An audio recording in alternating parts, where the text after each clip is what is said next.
What if I told you that the biggest lessons of life often only reveal themselves after we turn 65, and that many of us, looking back, wish we had understood them sooner? Whether you're approaching retirement already there, or just curious about the road ahead. Today, I want to share the truths I wish I had known before crossing that milestone age. Point 1. Your health is your true wealth. When you're younger, retirement planning often means saving money. But after 65, you realize that money doesn't mean much if your body won't let you enjoy it. I once spoke with a man named Richard.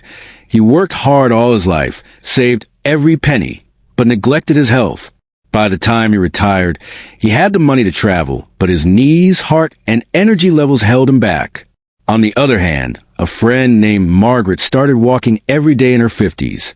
She's now in her late 70s, still gardening, traveling, and enjoying every moment. The difference?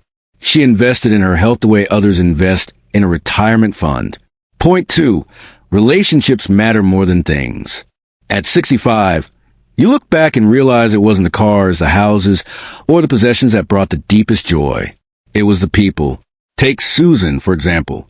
She spent years chasing success at work, missing family dinners and reunions. When she turned 65, she admitted her biggest regret was what she failed to buy. It was the moment she failed to share.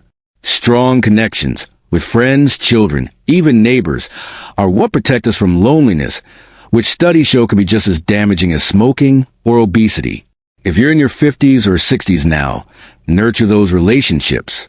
Call an old friend. Say yes to that lunch invite. Because in the end, these bonds are what make life feel full. Point 3. Time speeds up, so spend it wisely. Before 65, the years seem long. After 65, they seem to fly. You realize time is the one thing you can't get back. Think about Carol, who told me she spent her 50s saying, "I'll do it when I retire." Travel, painting, learning to dance. She kept putting it off.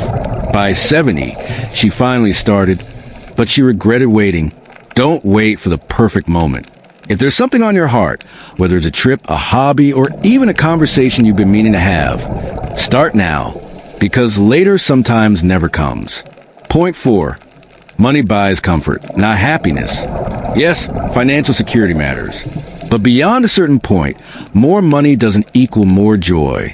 I knew a couple, John and Linda, who retired with modest savings but a rich circle of friends and strong community ties.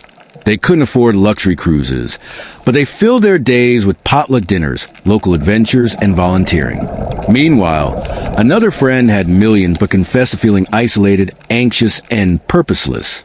The lesson? Plan your finances, yes, but don't let the pursuit of money overshadow what really creates happiness. Connection, purpose, and peace of mind. Point 5. Purpose keeps you young. One of the biggest shocks after 65 is realizing how much of your identity was tied to work.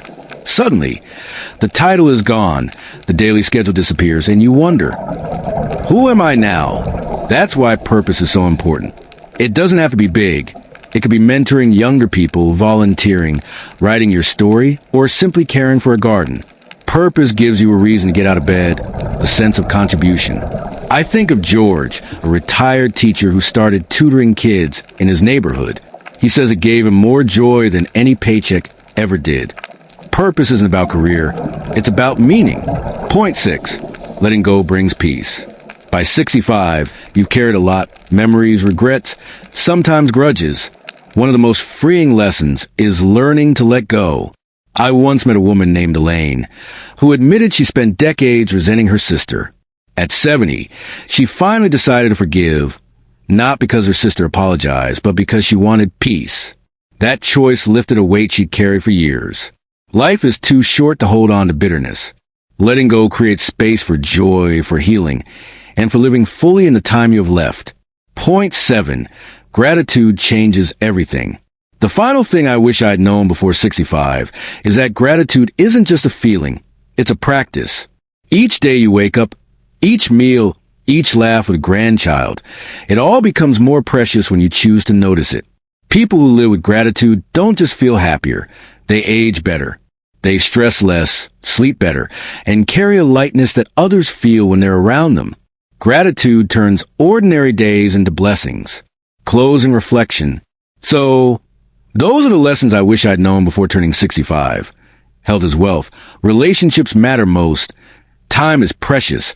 Money can't buy happiness. Purpose keeps you young. Letting go sets you free.